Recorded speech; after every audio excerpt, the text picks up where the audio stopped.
Hi guys, how's it going? It's Clarice. Happy Sunday. Let me just make sure everything is in working order. Feel free to drop in a hi and let me know who's here. I'm just getting my stuff in order really quickly. And we can begin soon.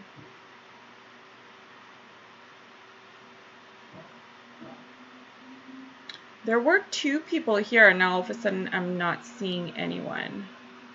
That's incredibly weird.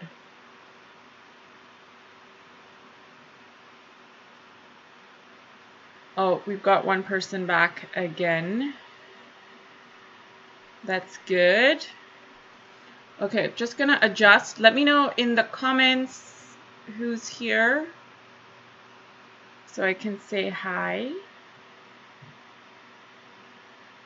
Hi, Dolores. Finally made it to a live. I'm glad you made it. Okay, so today I'm gonna talk about what we're doing today. And if anyone else joins, and that's great. If you have questions, let me know in the comments. But today I thought I would focus a little bit on doing a rose and showing you guys a little bit more technique in terms of how to layer a rose to get more definition, or I guess detail, but being loose about it as well. So this was something I had started out, and this is typically the idea. So we're going to focus in on technique more than composition and getting a pretty picture in the end. So really quickly, let me just slice this off. So I have a brand new sheet, and I'm going to walk you guys through my product or my supplies that I have over here. So for today's video, we are going to use, well, I am using my Zen Art Supplies cold press 100% cotton paper. And for colors, I'm going to be using Mei Liang. This on top. I have my palette handy. And then for brushes, I'm going to use the Bloom brush because I love how beautiful and big this filbert brush is. And then we're going to keep, let me see, where's my brushes? I had my event at the Rose Farm yesterday, and so most of my stuff is still packed away. But I do have my number 4. So I'm going to have my number 4 handy for details. The Blooms number 12 for that. And then let's get in a little bit of the petals as well. Loving these new brushes. I'm going to list all of them in the description below, so you guys can check that out later. But for now, this is what I have. And we're going to start off with mixing a little bit of color. So let me just break down the concept of what we're doing. So we've done wet on wet, which is typically what's happening over here, where you're able to see the background color, and then you're seeing these little blooms happening within it. Now, to get that effect and how much of a bloom you get really depends on how long you let it sit. So like if you let it sit for a couple of seconds and then go in with your color, you'll get a bloom, but you might get a darker bloom as opposed to it like really melting into the water base that you first laid down. So experiment. I'm going to show you this one rose, and I want you guys to practice timing, I guess, your intervals between, you know, your first background drop and then going in, and then going in with the second color, and monitor and see how much time it takes you and also the results that you get. The more you do it, the easier it becomes for you, and soon you're like flying, really. Okay, so I see there's 3 people here. Fabulous. Okay, so we're going to begin. So colors, let's see. I am so heavily influenced by the beautiful flowers on my desk. Here's what I have.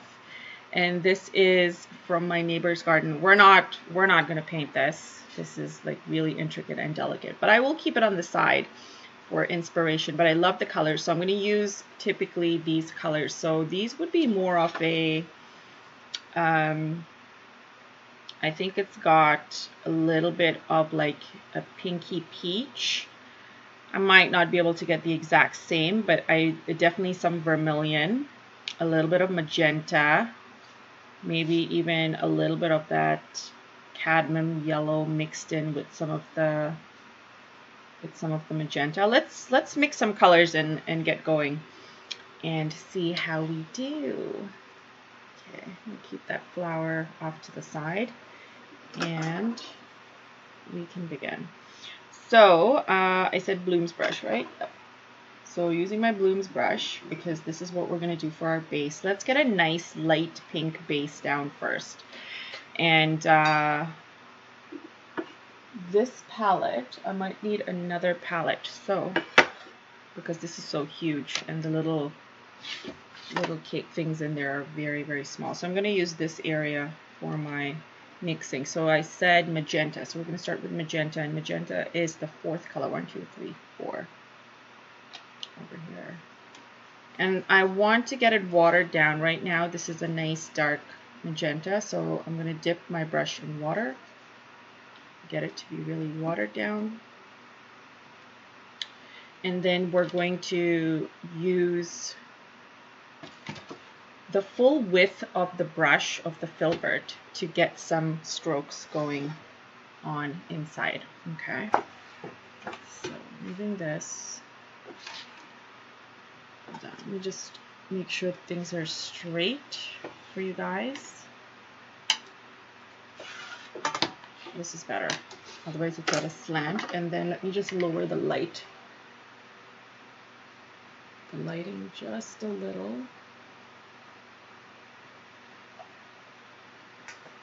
Better. Okay, so now I've got my base color mixed and ready. So we're going to start off with doing a couple of strokes to mimic a rose. So we just want like a nice shape, and we'll no need to intentionally leave a lot of white space, but we want a basic shape of a rose. So like jaggedy organic edges, maybe even curvier edges if you want to do more of a rose that looks like this.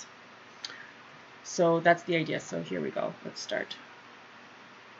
So I'm using full width of the brush like I mentioned, and we're going to do a little bit of a C curve sort of situation, pretty much like how I do my regular roses. And we're moving the color around, or the water around. And I'm covering up this whole space pretty much. But notice now I'm going towards, I'm using the side of, like I'm using the brush sideways instead of pushing down to get the full width, to get my curves, my C curves or my comma strokes, whatever you want to call them. And I'm kind of really doing this little press down and swoop action. Now I noticed in my lesson yesterday that a lot of people find this technique hard because it takes a lot of like hand movement to get your little swoops in. So we're gonna pay special attention to these little swoops that I'm doing. Okay, so we've got that nice base. It's light, it's pink or magenta, and now we're gonna go in, actually using the same brush, we're gonna go in, it's dried off a little bit, so we're gonna go in with a slightly varying color. So we're doing the vermilion. No, we're gonna get some of the lemon, mix it in with some of that pink. So now we got like this orangey hue, and we're going back in and getting a little bit, using the side, we're gonna get some thinner strokes because we want some detailing with the rose. So my center is going to be right there. Don't worry about the center just yet. we're going to use the side of the brush and kind of get in some strokes. Now it's very, very light, so I'm going to add a little bit more of that vermilion and some of that magenta to get a darker hue. And then I'm adding my strokes in sideways.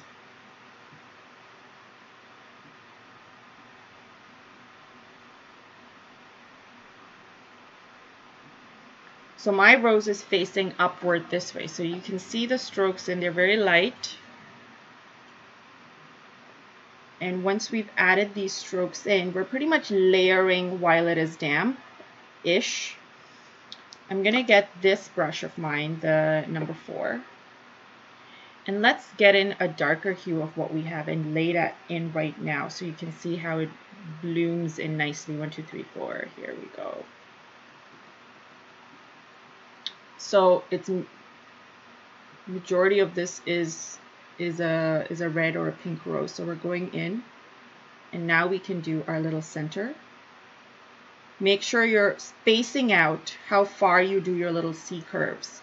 And the reason being is because this is still damp and it's going to bloom in, so you don't want to lose on that little detail that you're adding.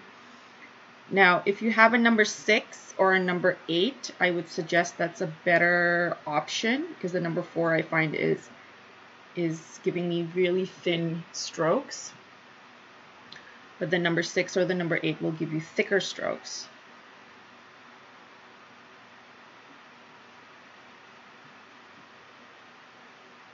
So all I'm doing is using the point of the brush tip, pressing down and trailing off.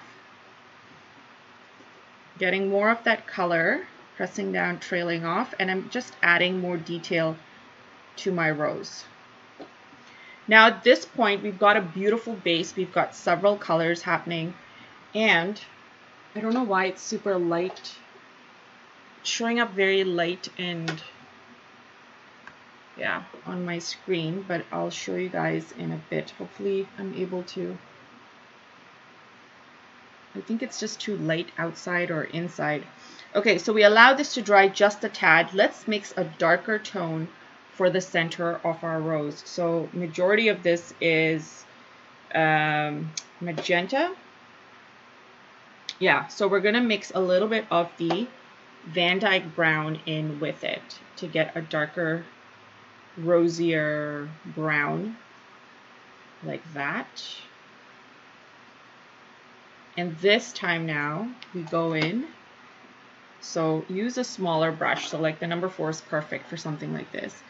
And holding it kind of upward, you want to use just the tip and create little strokes in there. Maybe even add a little bit more brown to get a nice dark hue.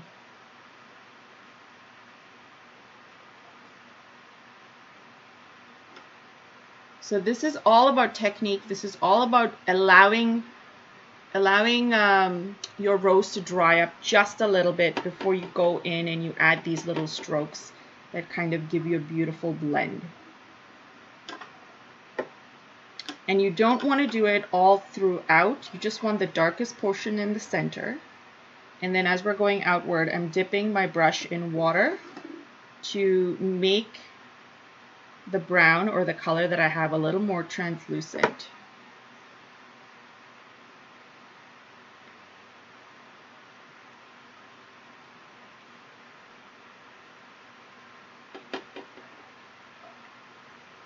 Now time is of the essence over here, because if you wait too long and it dries up, you will not get that blend in with your rose. So this is why I'm going to hold off to finish doing what I'm showing you guys before I tackle any questions. So feel free to keep your questions handy in the comments for now. And I'll get to it. Okay, so now we can build up on the center just a little bit more. And where's my paper towel? Paper towel is right here. And this time I want to use the petals brush, and we'll use the petals brush for leaves as well. So I'm going to get some of that brown, mix it in with my with my magenta. Get that darker hue. Maybe even get some Madder Lake red in there if you want to. And then using the tip of this brush, we're going to go in and add more detail right in the center. And you see how it's just popping out and giving you like this beautiful depth to your rose. And the reason being is because I'm taking color directly from the color cake right now, so it's not really mixed with water. So as I'm laying it down in this area where it's slightly damp, it's not dissolving as much. And I'm just using the tip of the brush, pressing down and swoop. So tip of the brush, pressing down and swoop. Or pressing and lifting. You can also hold the brush a little bit sideways this way, so you get the tip, press down, and then swoosh. So you get a thicker center. You start off thin, you get a thicker center, and then as you trail off, you're getting a thinner lift. I'm going to add a little bit more of this detail in the center here, just to make it seem like it's a really full rose.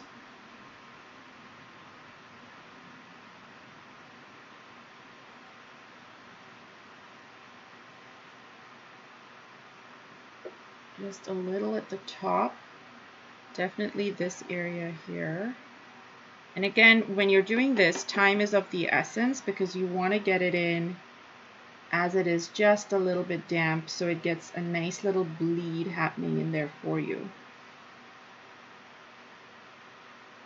Now the rest of my rose is like pretty dried up. So what do you do when you encounter something like this?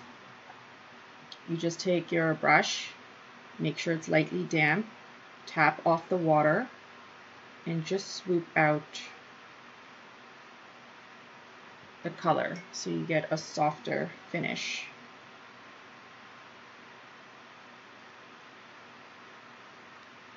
Same thing over here.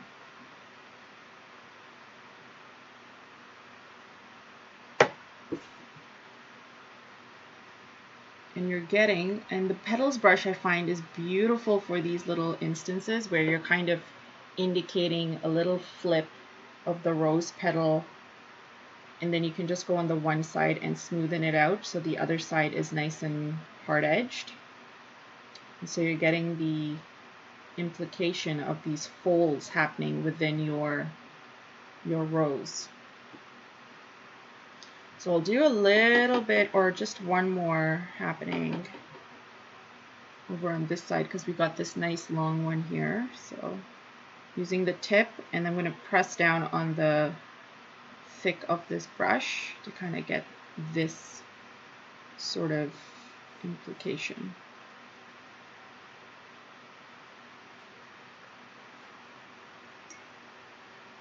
And then smoothing it out again.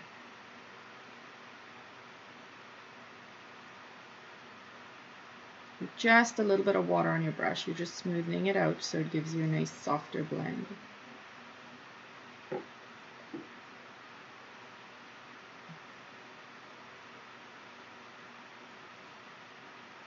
That gap seemed to be huge, so I had to go in and add this in here. Just a preference of mine.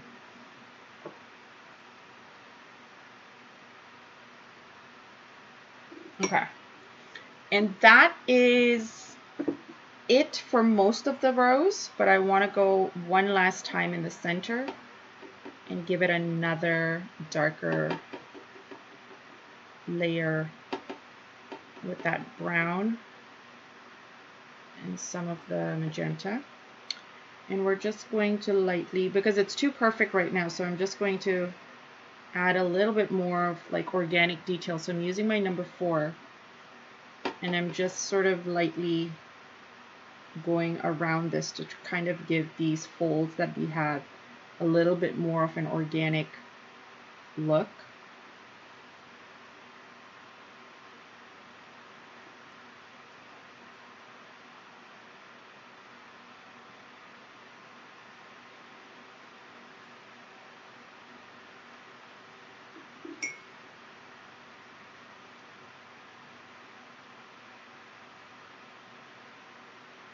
And that is it for this. So we're just gonna do a little bit of a splatter.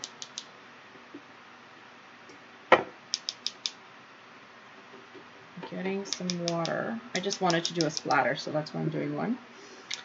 And we're gonna add some green before the splatter dries. So we'll get a little bit of green blending happening in here. But before I get on to that, I just want to do a quick check-in in the comments to see if you guys have had any questions or is everything straightforward.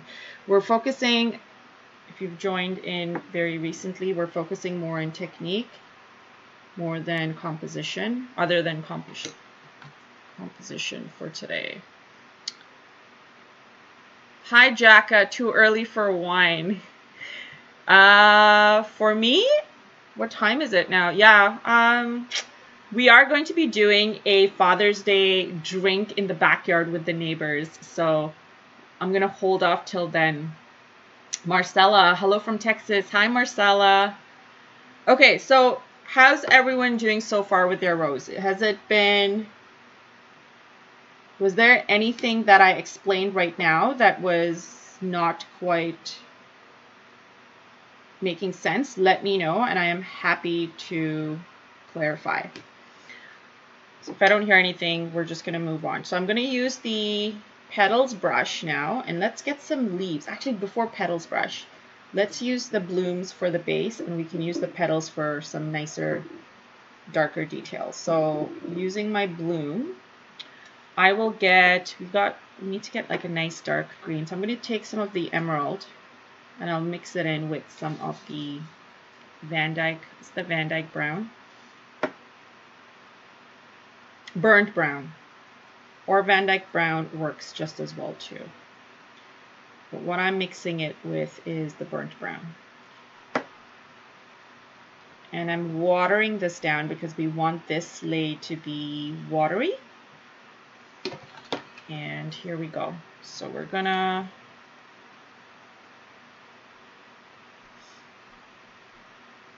use the full width of the brush to get like a very loose sort of stroke in, and then build up on the shape by using the brush sideways and just pull things in that way, pushing all the color down to the part where it attaches to the rose. We're going to do another one similar. I'm just adding a little bit of a dab of the brown, and I'm going in right now before it dries up to add some brown strokes within our leaf. I'll do another one right here, smaller, very loose. Just like an idea, a semblance of a leaf. We'll do another one at the top. So this time what I did was I held it sideways, I pressed it down and trailed off. And this way you can get thinner leaves as well. So for thicker leaves, use the full width. For thinner leaves, hold it sideways and just press down. You can get some beautiful shapes using these. Let's do one more. Let's do one more down here.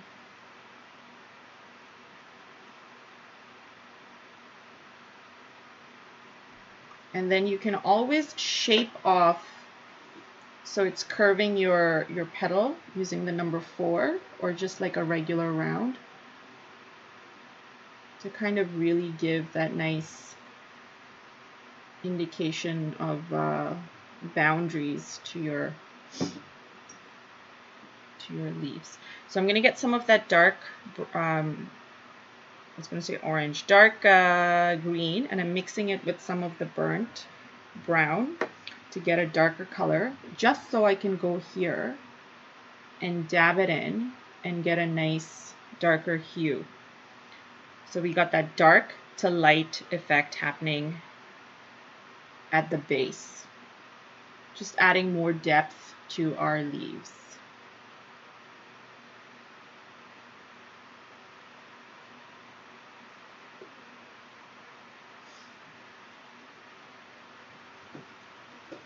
And then you can do some of that here too. Let me level this off a little bit to fold around these this petal.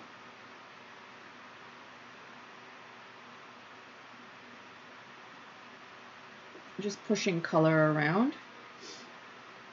So a lot of the loose style sometimes involves being intentional to get certain areas dark and light. So that's what we're doing here. We lay down the organic shapes and then we go in and we're trying to get some interesting results with our, you know, adding color, darker color, contrast, whatever you want to call it. So having variations of green within your composition works. I'm not a huge fan of how the emerald looks brighter than the rest, but you can always go in and either push it down with more brown or add more emerald elements after. Those would be my ways of fixing things. Okay, so we've done that. Let's get a little bit of a green splatter as well. So I'm using my number 4 and I want it to be very watery. So I'm going to do a really watered down version of the green.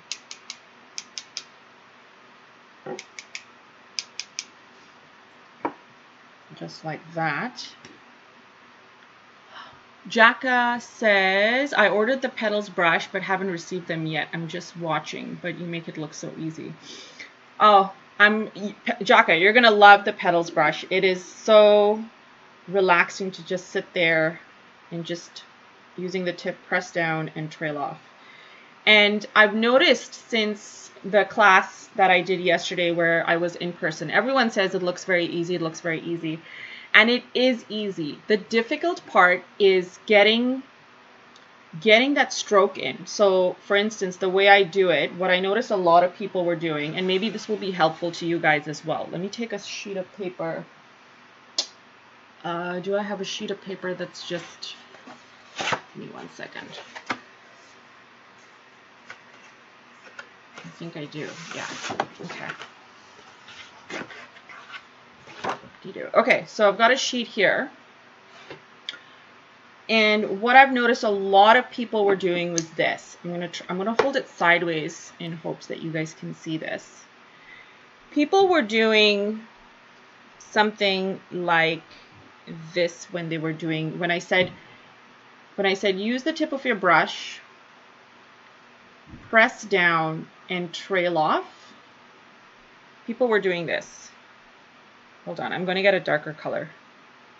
So when I say use the tip of your brush, press down and trail off, I mean do a swoosh.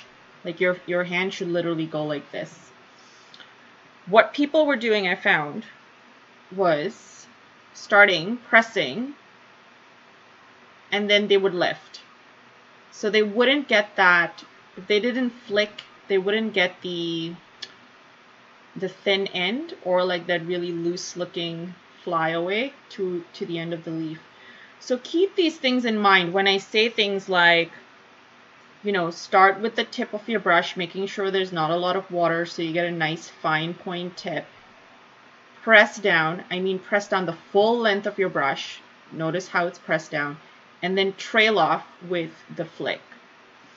So if you take a sheet of paper and just practice that until you're able to get the shape closest to either what mine looks like or what you feel in your heart of hearts feels correct and I guess the shape you're looking for, and it'll come. It's all about that muscle memory and how you like motion, really, more than anything else. So I hope that little detail was helpful. Same thing with the comma strokes or the C strokes for your roses. A lot of people were doing this. They were just using the tip of the brush and then they were doing this. And they were building out on their rose like this. What's wrong with this is that you're not getting thicker strokes as you go outward. You're just getting the same thin strokes. And the reason being is because they were not pressing down on the brush. When you press down on the brush, you get this because you're using the full length of your brush. When you don't press down on your brush and you're just using it like a pencil, you get this. So keep these things in mind and like when you're doing your roses and such, because we start off with thin centers, comma strokes, and then we really press down on the brush to get thick strokes so the color blooms and we get nice organic shapes. So keep these things in mind when you are doing this. I hope that was helpful. Okay, so let's move on. We're going to use this to get some nice little leaves happening. And here we go.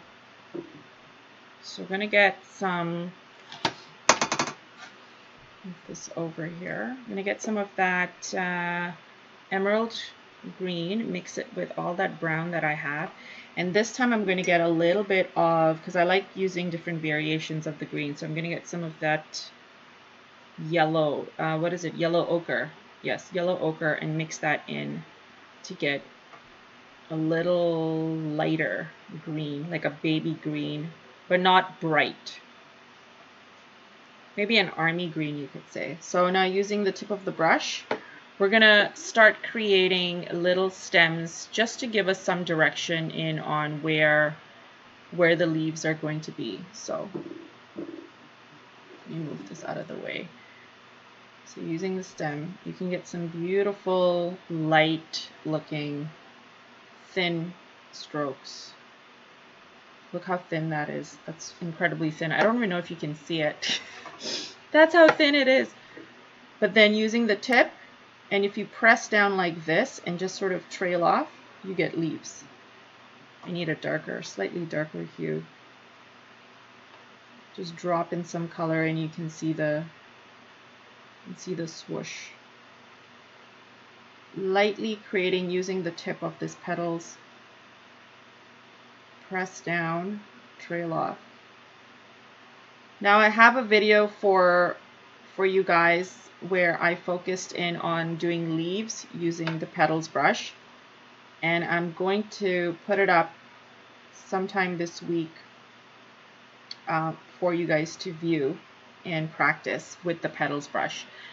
And it'll focus entirely on leaves, and these are some of the results that you're gonna get using it. So this part, you might get it over here, but you might want to watch it in this video and really hone in on what you can get with the PetalsBrush.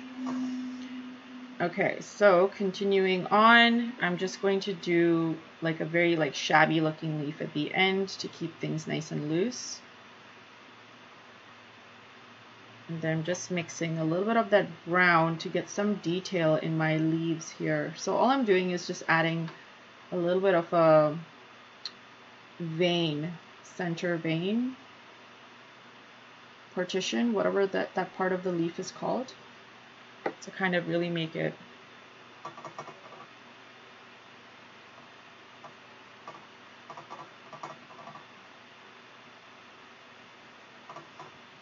well, thank you, Jacka. I hope you're finding it helpful and you're actually, this means that you're getting, these are details that are important to you as well. Okay, so using that same technique, using the tip, we're gonna, moving this over here so you can see. I'll do one here. So this time I'm starting from the out in, and I'm holding the brush like halfway there.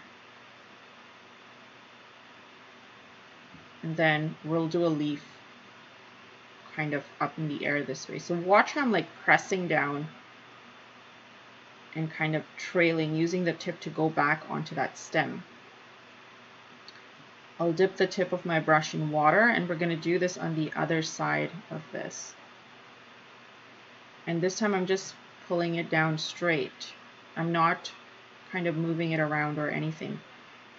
I'm just allowing the brush to give me the organic shape that it is capable of giving. That's all I'm doing. I didn't have any kind of visual in terms of what this should look like. I'm just allowing the brush to do the work for me. So we'll do another one here on a smaller scale. So when you get smaller, when you're trying to get smaller leaves using a big brush, instead of pressing down on the full brush, press about halfway down. it's a little more concentrated and deliberate. But then you're able to use the one brush instead of having several brushes to give you different shapes and sizes.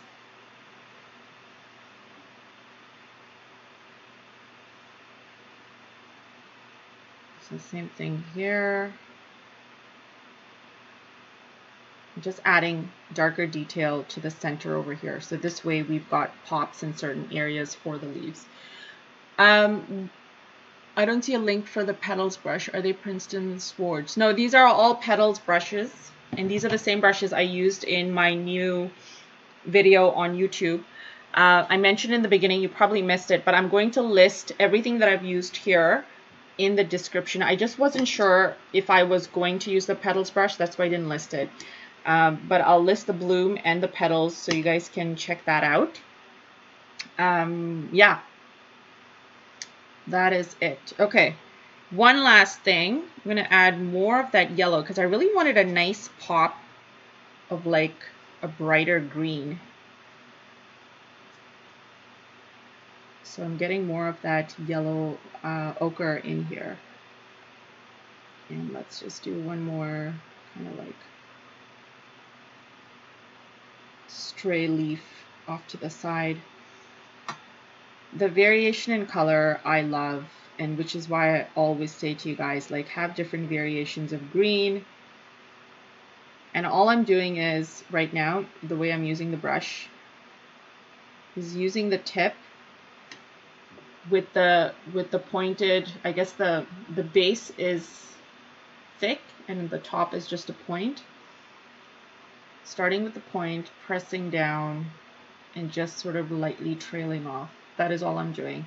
And then you can always fix the shape of your leaf by just lightly adding the sides or additional detail to it. This is the best way to not only get accustomed to the leaf, but also get some really nice loose details within your painting. So adding that darker green here.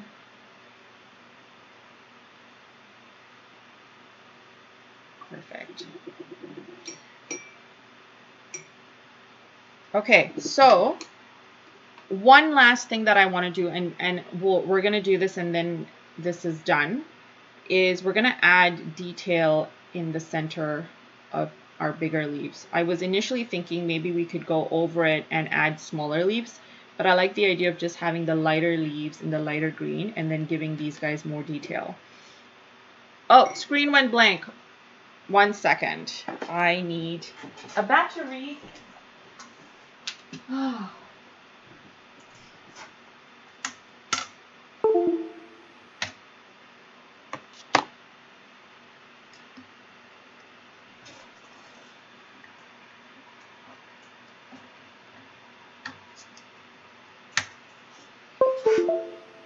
Okay, here we go.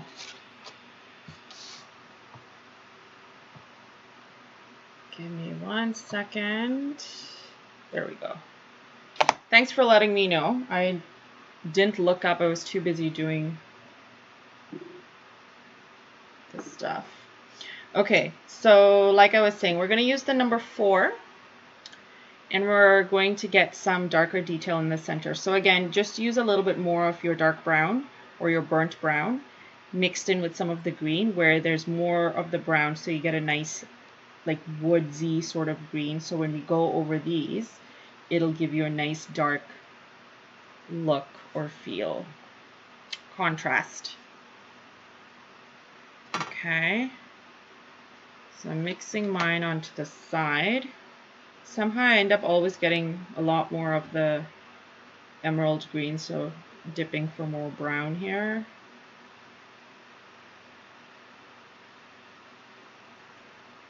There we go.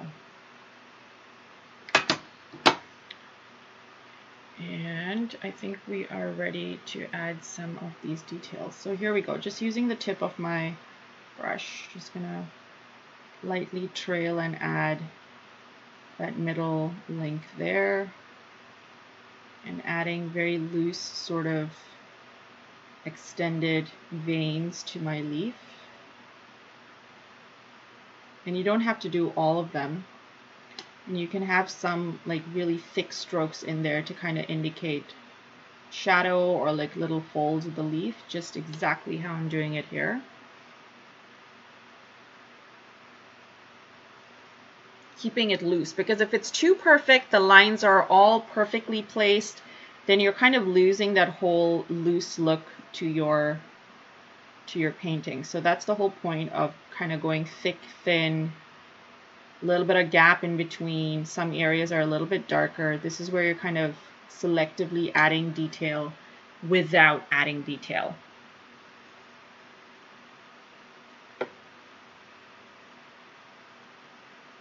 So even notice, like, I'm not doing a straight line down to the point. I'm kind of doing a little bit of a curve. I want to give some movement to my leaves.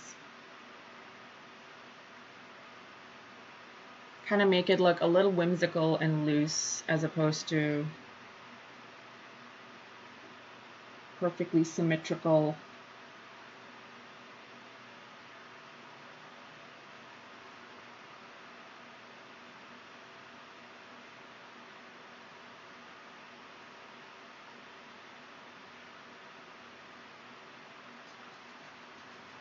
Getting more brown in my green.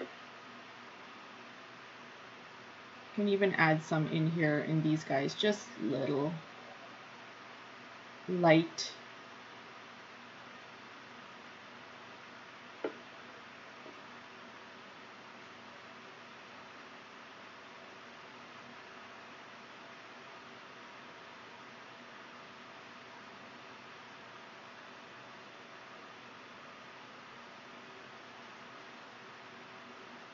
So this part takes a little bit of trial and error. Like, you might be pleased with some results and sometimes you might walk away going, oh, I overworked that too much. But you very lightly grazing and kind of lifting your brush off without going through with the whole line. So this way you're getting broken ends in your lines.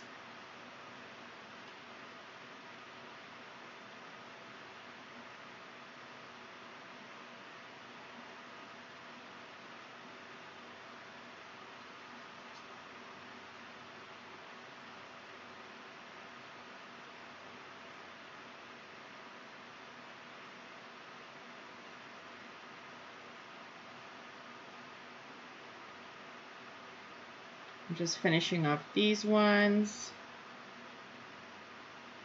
And then I want to hear from you guys. Let me know what areas you didn't understand, and I can totally see if I can use a scrap of paper here to kind of emphasize my meaning. But let me know, because once I'm finished this, then we are done.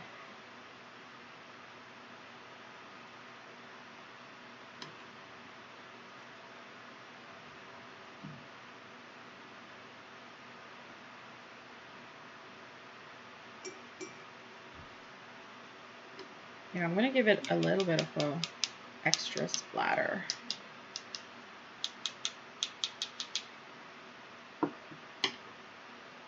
Okay, there we go. So that is it. This is what we have done for today. We focused on a rose. Actually, before we finish, while I'm waiting for you guys to sort of chime in if you've got any questions, I'm just going to add a very loose and light looking leaf on this end.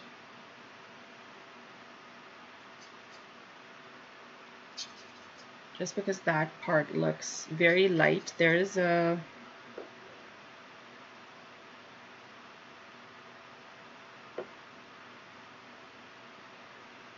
I just want to show the curve of the petal there, so I decided to add the leaf, or an implication of a leaf, implied leaf.